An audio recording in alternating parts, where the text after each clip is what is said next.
This is Dan Bolen, and I'm your host of the podcast, The Courage to be Courageous, where people can come all over the United States and even parts of the world and hear stories of people who have faced fear and have the courage to get through their fear and be their authentic self.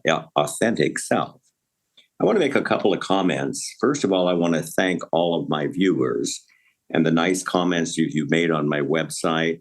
I want to thank those who have purchased my book, The Courage to be Courageous, that came out in August of 2022.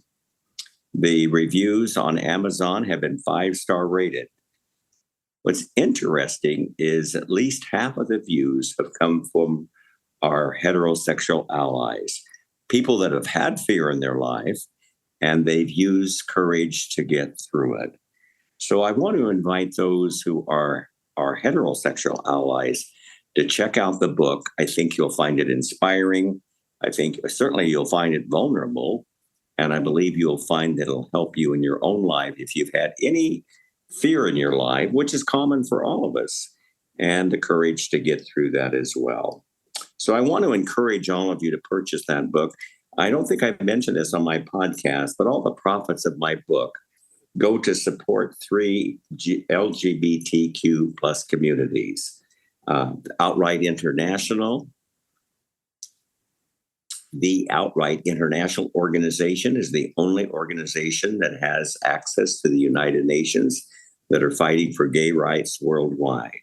The Trevor Project, which is internationally known, it's a hotline for young individuals who are suicidal because of afraid to acknowledge who they are. Incredible organization. And then the last organization I support is the SAGE Project. Started in New York City, expanded out into Florida, and also have other offices in different parts of the United States. All these organizations are fighting for gay rights. So when you buy the book, the profits go to all 3 of those organizations.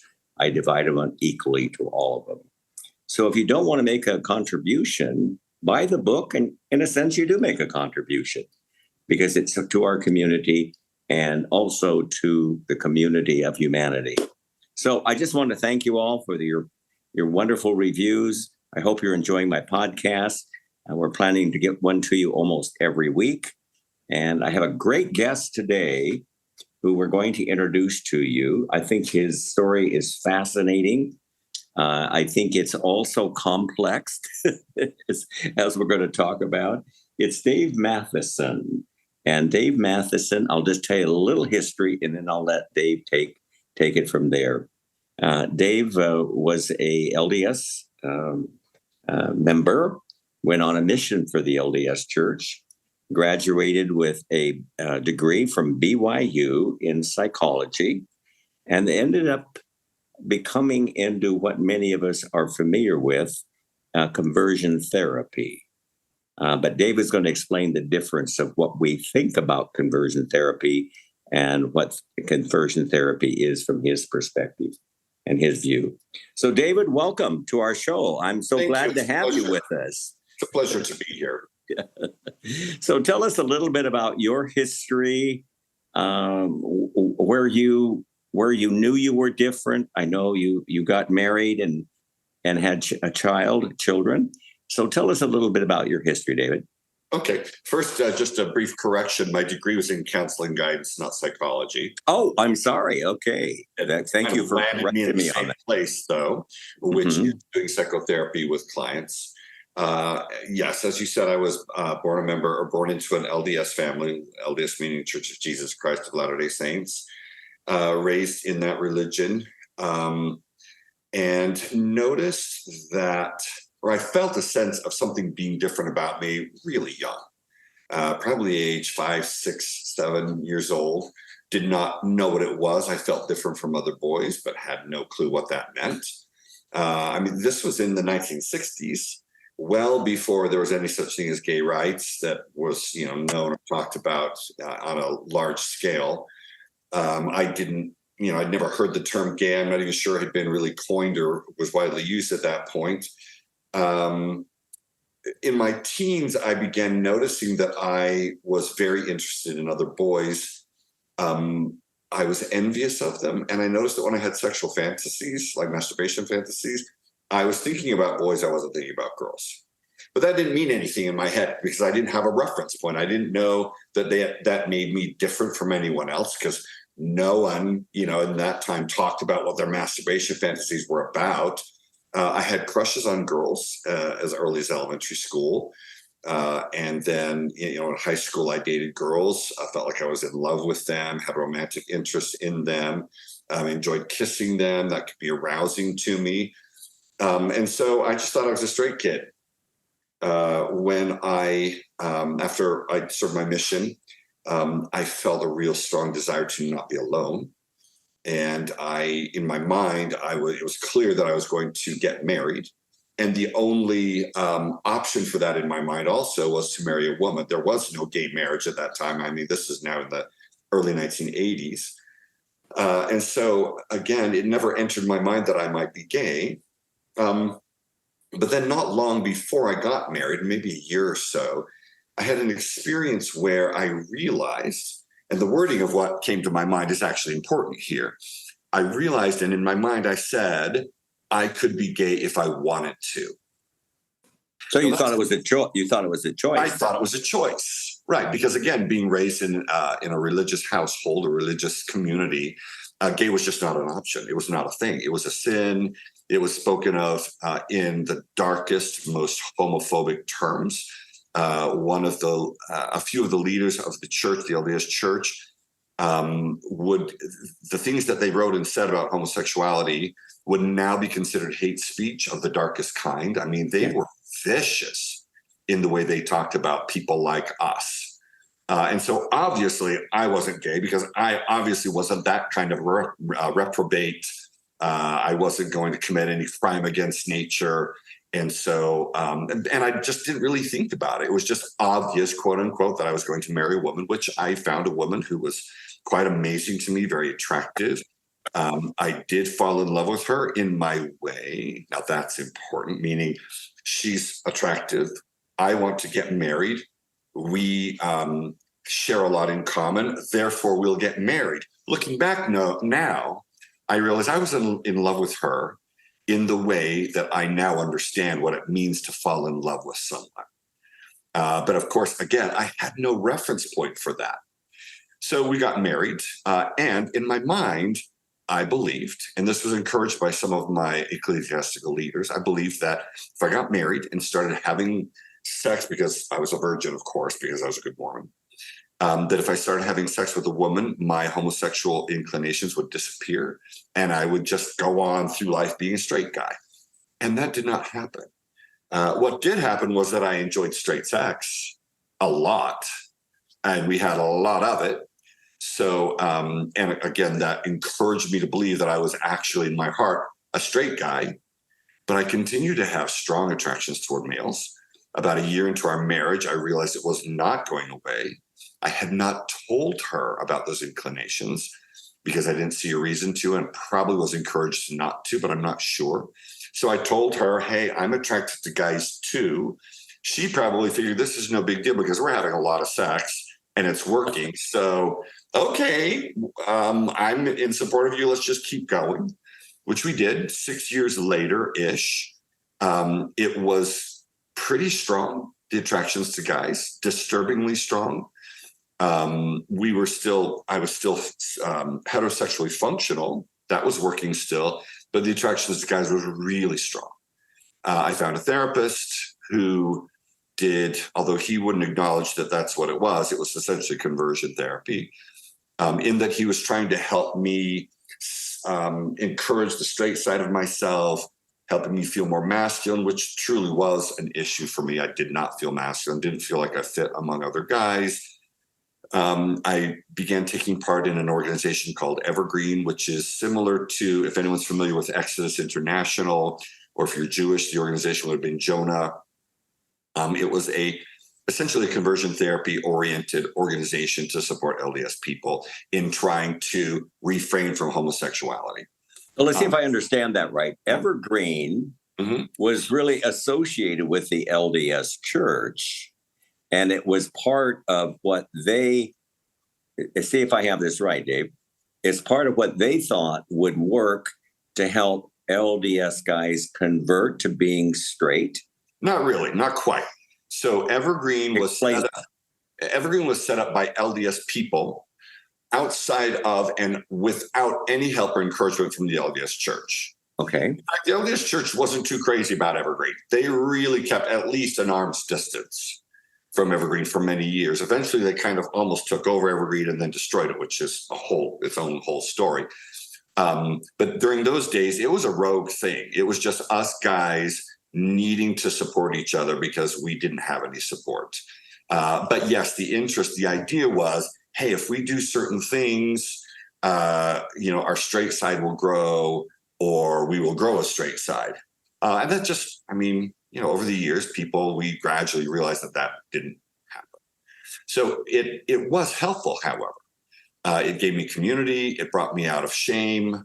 It reduced the compulsive nature of my sexual fantasies and sexual behaviors, which it did for a lot of guys. And so a lot of us had the sense that, hey, this is really helping. And it was in certain ways, but it was not changing anyone's sexual orientation. Did you think at the time that it would? I thought at the time that it was. Okay. Because I was seeing these gradual small changes. I was somewhat more interested in my wife. I was somewhat fulfilled in my male friendships. And in my mind, that equated to, hey, my homosexuality is starting to lessen, which it really wasn't the orientation that was changing. It was other things like the diminishing of shame, the experience of community, the experience of self-love, friendship, support. And those were the good things that some of us that were involved there experienced. Other people, their experience with Evergreen was just terrible.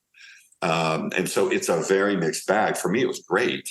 And for others, it was a really horrible experience. So looking back on it now, because in a sense, that was a form of conversion therapy, in a sense.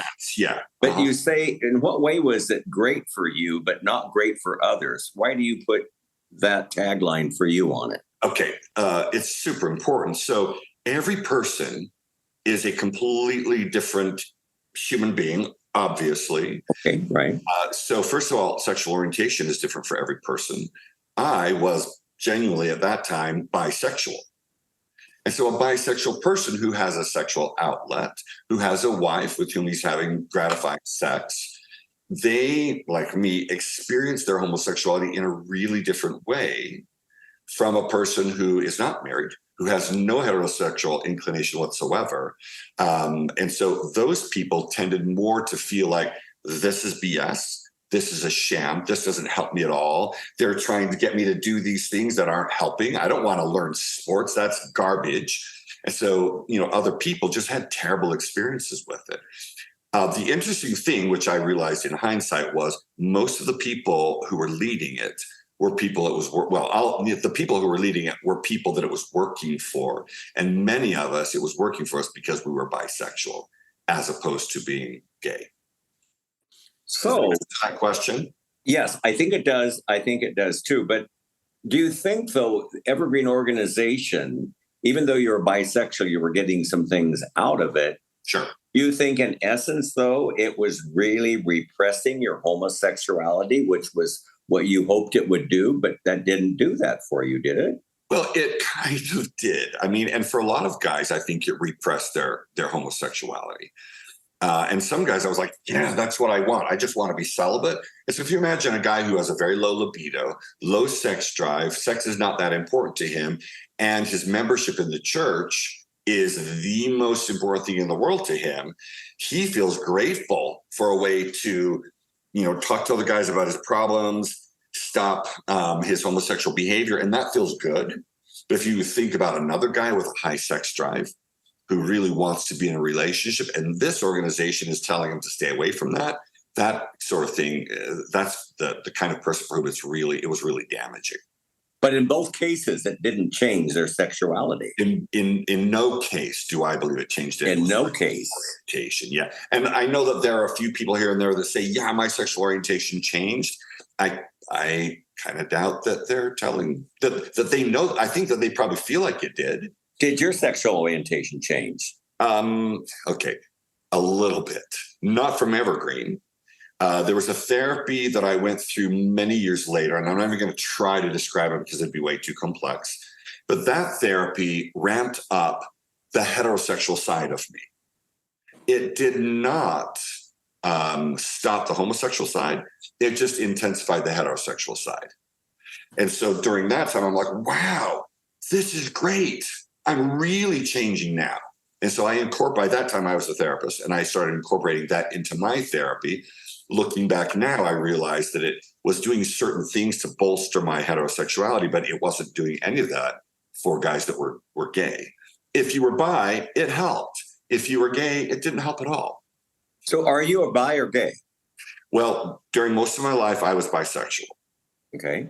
About 6 years ago, the heterosexual part of my sexuality completely disappeared once and for all. And I found myself with zero interest in my wife, and subsequently developed pretty strong aversion toward females, toward women. I have some really good female friends who I dearly love. I have to not think about them as sexual people, because then I start to get the willies inside. So I turned very, very, very exclusively gay.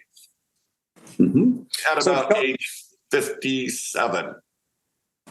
At about age 57. Okay. Yeah. So let's talk about, because you decided to go in what is called conversion therapy. Now, many of us have seen the movie The Boy Erased on Netflix. Yes.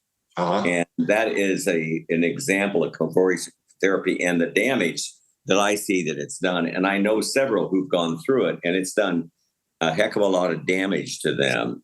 Right. And you did some training under the originator, so to speak, of conversion therapy. What was his name? And tell me. His name was Joseph Nicolosi, and he was in Encino, California. Okay, great. And he kind of invented that, right? Yeah, kind of. Okay. So you did some training under him. Yeah, a lot of years of training. Okay. And tell me how that led you into conversion therapy. Well, I was already well into conversion therapy by the time I went there. I went there because he was the guru of conversion therapy, and I wanted him to train me. I had decided before that I wanted to make conversion therapy my life mission, because I felt like God had really blessed me through conversion therapy, because now I was able to be faithful to my wife. I quote unquote loved my wife. Again, I didn't realize until many years later how limited what I was calling love actually was. And so it was out of a sense of mission that I joined Nicolosi down there in his practice. Where I know you're going, can I just jump to that? I know where you're going is, what's the difference between what I did and Boy Erased? That is correct. So tell us the difference. When people use the term conversion therapy, it's kind of like when people use the term the East Coast, right? The East Coast is a place, but where does the East Coast stop and where does it start? Right? I mean, New York is the East Coast, but is Pennsylvania the East Coast or not? Right? And by the time you get to Ohio, you're not on the East Coast anymore, right? So what is the East Coast? People associate the Statue of Liberty with the East Coast, but there's no Statue of Liberty in Florida. Mm-hmm. Right? People think of Maine and lobsters when they think of the East Coast, but you're probably not going to find a lot of lobsters in the middle of Virginia, right? It's like that with conversion therapy. Conversion therapy is many, many things, some of which have some similarities with each other. The similarity among all of them is the belief, and this is the damaging thing that all forms of conversion therapy have in common. It is the belief that there's something wrong. This makes me really emotional because it's so horrible. It's the belief that there's something wrong with you if you have homosexual feelings. And you should try to change that or repress it or avoid it at any cost. And there may be a way to change you to straight. So some forms of conversion therapy believed that last part, some did not, but all of them had in common the idea that there's something wrong with you if you're gay and you should avoid it. Okay?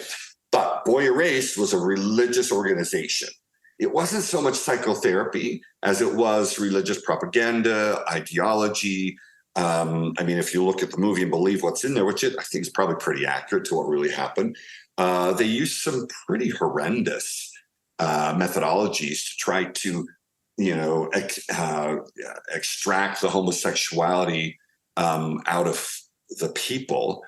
That's very different from conversion therapy, which is psychologically based, meaning that most of what I was doing was trying to treat the trauma that I believed was causing their homosexuality. Now, that's a fallacy, probably in most cases, that trauma is what caused your homosexuality. I'm not sure it's a fallacy in all cases, but I'm pretty sure that in all cases, you're not going to change it by treating trauma. But in the process of treating trauma, I helped a lot of guys heal from their trauma. I didn't change their sexual orientation. And I didn't know it wasn't changing for many, many years. But you thought at the time you were changing the orientation, Yes. which is the reason you did it with such passion. Am I correct? Oh, yeah. But you weren't changing it, were you? I wasn't changing it. Yeah. They were feeling better. They were less depressed. Because of trauma treatment, not because of their sexuality. You got it.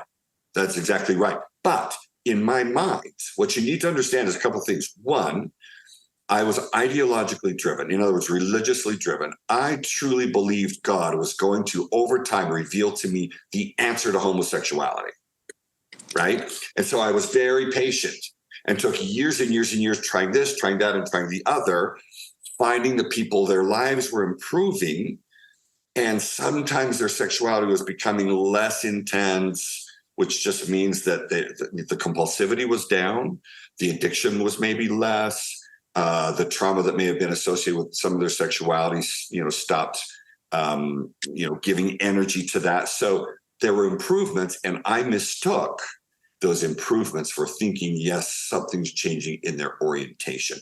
It took a long time before I finally realized, wait a second, none of these clients, none of them are changing. None of them are reporting that their orientation has changed. Many of them reporting, yeah, I feel a lot better, but I'm still just as gay as I was before. Wow. Now, Yeah. you had to come to that realization over a period, several years, David, that this is not working. I thought it was working, but I realized it wasn't. I totally get what religion does. I was a part of organized religion for so long, which in essence, that's what drives a lot of conversion therapy nowadays is organized religion. And we're going to let me add a statement and make that even stronger. The only reason I had a clientele was because of organized religion. Without organized religion, I probably would have had over the years 10 clients that came to me for various reasons that didn't have anything to do with religion. But the vast bulk of my somewhere between 500 and 700 clients, I lost count, were there because they were Orthodox Jews. They were evangelical Christians. They were Catholics. They were Mormons. They were Baha'i. They were Jehovah's Witnesses. And there was not a place in their life, in their faith, for their authentic self. And they were willing to do anything, including spend the hours, spend the thousands, tens of thousands of dollars trying to change themselves. And some of them, again, came away having, their lives improved in certain ways. And some of them just came away going, that was BS. I didn't change. I'm depressed more now than I was before. That's not something I saw much of. And if I saw that, I would have, intervened and done something about it. Okay, but let's go back because we haven't really finished the conversation of what are the different types of conversion therapy, right? So there's Boy Erased, which is all this religious nonsense. There's kind of high-level psychotherapy, which is what I was doing, which still wasn't changing orientation, but was helping people feel better in many ways. There was a lot less suicidality, less depression, less anxiety, less obsessive compulsiveness. And then there's all kinds of other stuff. There are camps. There are men's retreats. I forget what else. There's also, and then there are conferences. And I heard, for example, a man who goes around on the banned conversion therapy circuit testifying about how bad conversion therapy is from his experience in conversion therapy. And I sat down with him once. I said, well, tell me about, like, what was the conversion therapy you went through? And he said, well, I went to this conference once. And I'm like, you went to a conference once? I said, you were never in conversion therapy. He said, oh, yeah, I was. They were talking about changing your orientation. I'm like, that's a conference. That's not conversion therapy. So that term, that umbrella term of conversion therapy covers a very wide variety of things, none of which I support. So you don't support any of it now? No, none of it. I do support. Well, let me say it this way. There are so many people, men and women, who are gay or lesbian, and they want to not be gay or lesbian because of their religion. And there's nothing that therapy can do to help them not be gay, right? On the other hand, I'm working with some people who are caught in this odd middle place. A guy says, I grew up with crushes on girls. I wasn't romantically interested in girls, but I wasn't romantically interested in guys either. But I got married. I've been married for all these years, but all of my sexual fantasies were about men. I want to stay part of my church. I'm lost. I don't know what to do. Does that make sense? Totally. Somewhere on the bisexual spectrum, and that's a whole other podcast I'd love to do with you, is what is bisexuality? Mm-hmm. And they're very confused because they go both ways, and they're not sure at this point in their life which way to go. Conversion therapy is not the thing for them either, right? But a therapy that's very careful, that's not gay affirming, like to say, hey, you're gay. I can tell because you had a fantasy about a guy once. And that's also not conversion therapy saying, hey, you're not gay, don't be gay, we can change that. But something in between that takes plenty of time to help this person explore, what am I? What's here? Why is it here? Right? And what am I going to do? What choices do I want to make with it at this point in my life? And those are the people that I'm most passionate about and most concerned about. And you are still treating some of those today then? I am. Yeah, I've just started taking clients again. I took a long hiatus after I came out because there was, can I say shit on this podcast? We just did. Okay, well, there was a massive shit show when I came out. Okay. So I basically took 5 years off and I just started seeing clients again. And those are the kinds of people that are showing up in my office. So why did you take those 5 years off? Were you dealing with disappointment in what you were doing and you realized? I was dealing with the trauma from a long marriage. I was dealing with the trauma from having been outed and becoming an international spectacle because I was all over the news worldwide for a minute and a half. I was dealing with the trying to figure out what a gay relationship is, getting into one that became extremely traumatizing. So there was just a lot. I get that. And then also there was just this tremendous distress over thinking about, what have I done? For 25-ish years, I've been doing this therapy. What have I done to people? Do I trust myself as a therapist? Can I go back into therapy? Do I even want to be a therapist? There was just a lot of self-doubt and a lot of basically disability. And then a lot of psychotherapy of my own with an amazing therapist that I'm working with now. Excellent. And a lot of that, would you say, tied in, David, with conversion therapy, that you began to realize the damage it had done, even though there were good parts? Would that be? Yeah, some of it. I mean, there's some remorse and some question, like, have I really screwed up a lot of lives? Because there are plenty of people that say, you've harmed so many people. They don't know me. They're just making that stuff up out of their head because of what they've heard. But there was also just this question of, what was the question? What do I want to do with my life now?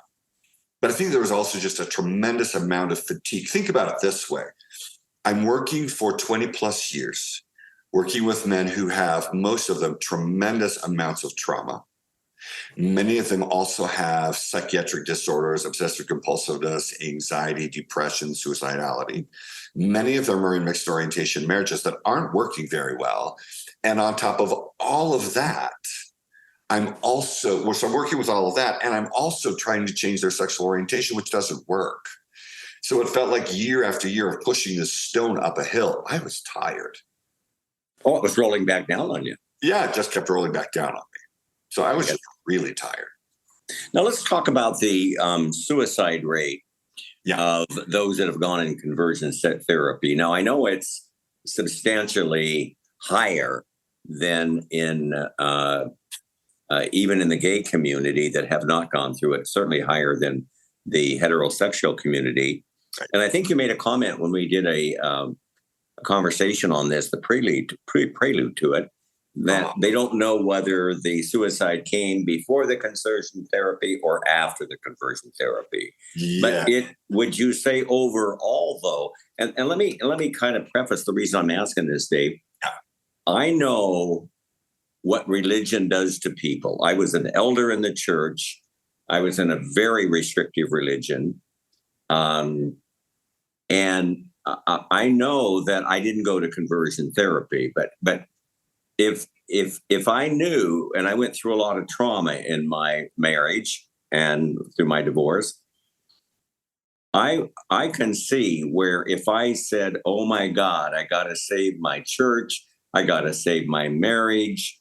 I love this woman very much. I'll go to conversion therapy," and then when you find out it didn't work, I could see me being suicidal. Yeah. And that, to me, is directly resulted on organized religion. They're the one that pushes conversion therapy in most cases. Would you agree with that? I would agree with that part. So this is a little complex.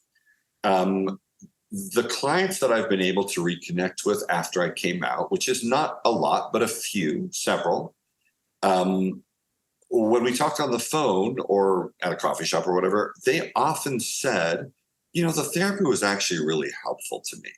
And I don't resent you and I don't regret having done therapy. It didn't change my orientation, but my life is actually better because of it.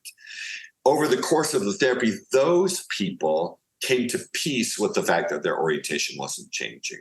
And that may have been because I wasn't really pushing, this is going to change you, this is going to change you. And if it doesn't change you, there's something wrong with you. I think some conversion therapists do that. I may have done that early in my career. I was kind of taught by Nicolosi to do that. But let's go back to the suicidality. So the research on suicide and conversion therapy, there's one thing that it seems to prove pretty conclusively and something else that it does not prove at all conclusively. The thing that it proves quite conclusively is that people who end up in conversion therapy, those people who have been exposed to conversion therapy, also have a very high rate of suicide. Okay? But if you think about it, a person who's 40 years old, he went to conversion therapy at age we don't know what, and maybe spent a year, maybe spent 2 years there. What the research, most of it does not show is whether the suicidality was before or after the conversion therapy. Right. There is some research that looked through the same data pool as some of that original research that shows that the suicidality decreased after conversion therapy and was strong before conversion therapy. I've spoken to a friend of mine who's a very respected researcher, and she says all of that research is so suspect. The research that shows that it caused suicidality when it doesn't, because causation or correlation does not equal causation. And all those 4 or 5 research papers, all they proved was that there's a high incidence of suicidality and a high incidence of conversion therapy together. But they did not prove that it happened because of the conversion therapy. And they admit that. But then also in the summary of their papers, they say, therefore, we know that conversion therapy causes suicide. So it's untrue. Nevertheless, what's really important about it is the people who end up in conversion therapy are highly suicidal. And I believe it is for the reason that you're probably going to blurt out, which is organized religion. Yeah, because they are the ones who come to conversion therapy more than anyone else. They are taught to feel very bad about themselves. It's not surprising they are suicidal. Whether the suicidality is intensified by conversion therapy or not, either way, it's pretty frightening. And if it is intensified by conversion therapy is essentially an extension of the religious idea that you shouldn't be gay and you should try to repress it if you can. I think you even made a comment when we talked earlier on this that if it wasn't for organized religion, we wouldn't have conversion therapy. It would not exist in the first place. Yes. Never would have existed. That's a powerful point. I have a pretty clear sense of the roots of conversion therapy. It started a little before Joe Nicolosi by a woman who was very religiously oriented, Elizabeth Moberly. Nicolosi took her ideas. He was a devout Catholic, and he, turned it into a whole business. He was also quite a businessman, and he turned it into this whole business for his Catholic clients. Went around talking to priests in the Catholic Church, and then the evangelicals, caught on to this, and they created their whole, multiple programs. And then I caught a hold of it. It was all 100% because of religion. Wow, that's fascinating. Religion is the culprit. And the It's problem fascinating and sad. It's also sad. Very the sad. problem I'm having with all of the attention going against conversion therapy, I mean, whatever, stop conversion therapy, don't stop it, I don't care. But the problem with that is it's missing the point, which is religion. Mm-hmm. So let's talk about, you are a religious person, and that's different than spirituality. Let's talk I would say I'm spiritual, and I am no longer religious. You're I don't have any use for organized religion at this point in my life. Either do I. For obvious reasons. And I totally confirm that. But let's talk about your family coming out to you. I think you have 3 children, correct? I have 3 children, adults. Okay. Young.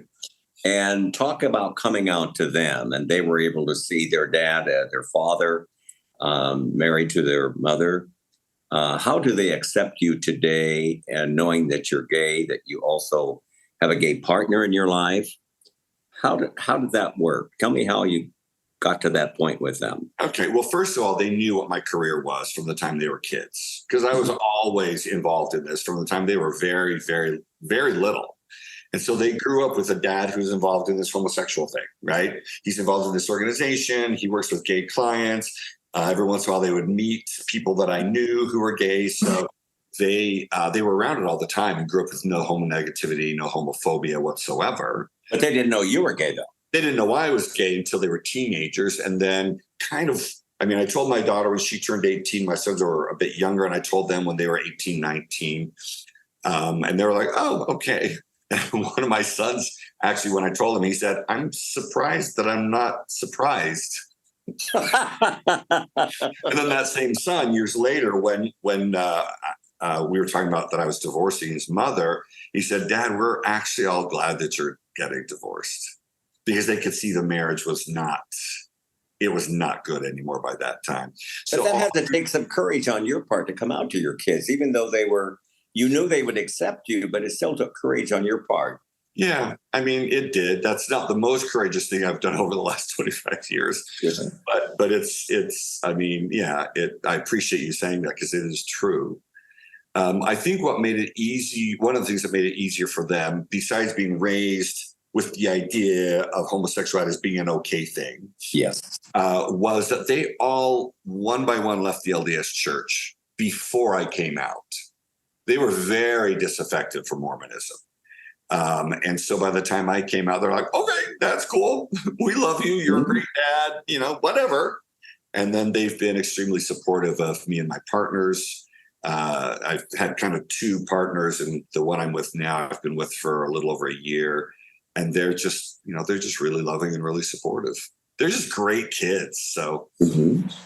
So let me. I just want to thank you for being able to share this. Gives me some more insight into what this term of conversion therapy is, and hopefully my podcasters that are listening have a better understanding of what it is. But I think the bottom line, what we're saying here, from our conversation, and correct me, David, if I'm wrong, is conversion therapy does not change your sexuality in any way, shape, or form. Yeah, that is my experience and my belief, yes. Yeah, and it is certainly my belief. And also, it can lead, because religion pushes it, organized religion, because some people look at it as this is the last chance for me to be straight. Yeah. The suicide rate, by the numbers, are higher from conversion therapy than they are for the rest of others. Would that be a true statement? Not quite. So again, Okay. people who end up in conversion therapy, people who at some point in their life participate in conversion therapy, those people over the whole course of their life, before and after conversion therapy, have a much higher rate of suicidality. Again, if the research has not proven that it's because of conversion therapy, because the research did not prove that it happened, that the suicidal feelings came after conversion therapy. What's your personal opinion on that? What do you think about it? What's your personal opinion? I see both sides of that. Yeah, well, it's a little confusing to me. Okay. I believe that a lot more research is needed, and it must be research that's not done by someone with an ideological bent.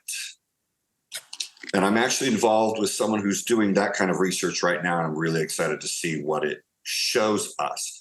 So we can't say that it proves anything about whether conversion therapy causes suicidality. What we can say, again, conclusively, is that religion, which is what causes people to end up in conversion therapy, is probably the culprit, because that's what was there throughout the lives of those people. Well, it's kind of like one robs the bank, but the other is the driver. Kind of. Yeah, it's kind of like that. That's actually a pretty good metaphor. Yeah, religion is all about that. Religion planned the bank robbery. They got the explosive. They got the whole thing together, and the conversion therapist drove them to the bank. That's actually a pretty good way to put it. So that's the conversion therapist is complicit. Yeah, there's no way around that.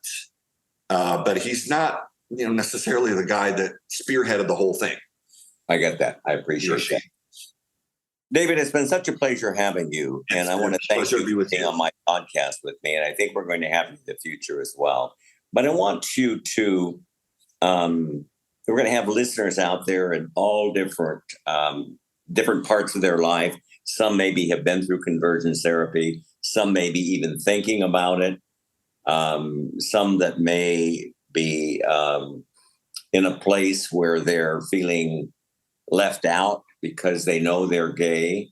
Maybe they're married and have children and they're gay. They're hiding in their fear. And one of the things I noticed in my experience, many times, many of us who hide in our fear of not coming out who we authentically are, we usually end up addicting on something, whether it be alcohol or drugs or religion or work addiction or sex addiction, because we're not willing to walk through the courage, but to avoid the courage. And so is there anything you would like to do as a person who has worked your whole life in being a therapist that you'd like to share with our podcasters for those people that may be in some type of fear of their life right now and they need courage? Can you share some final words with us on that? Well, number one, don't go to conversion therapy. Okay, that's good. We got that. Don't try that one. Believe that there are answers to your queries, that your confusion can be sorted out. Find a therapist who does not have a strong ideological bent. In other words, someone a therapist who's not going to try to push you one way or another, and have the courage to just start digging in a little at a time to the things under the surface that are terrifying to you. What I discovered over years of doing trauma work with people, and I saw it so much and so constantly, uniformly, that I began to really trust that when a person goes into the darkest corner of their fear, they always come out on the other side into a place of light and relief. Always. The darkness, the fear never engulfs them. Finally, in the end, there's a light at the end of the tunnel. Excellent. I appreciate that. One of the things I talked to David about the other day is he had more peace with himself today than he was when he was doing conversion therapy. And I thought he made an interesting comment. He said, yes, I'm at peace with myself more. I'm just not at peace with my circumstances. My life is a little complex and challenging. Would that be a fair statement? That would be. Although, I mean, if you asked me that question 3 years ago, I would have said, yeah, my life's a shit show. And I would not say that now. Yes. Yes. But Well, that is such a at much more peace with myself by yes. far. Yes, I appreciate that. Well, thank you for the good work that you're doing right now in your counseling. And we appreciate you being able to share this podcast with me. Hopefully, we'll get a chance to meet you and your partner in the near future. I hope And so. thank you again for sharing this with us. And I know those on my podcast will find different parts of information they'll be able to glean from this podcast. And thank you, David, so much for doing this with us.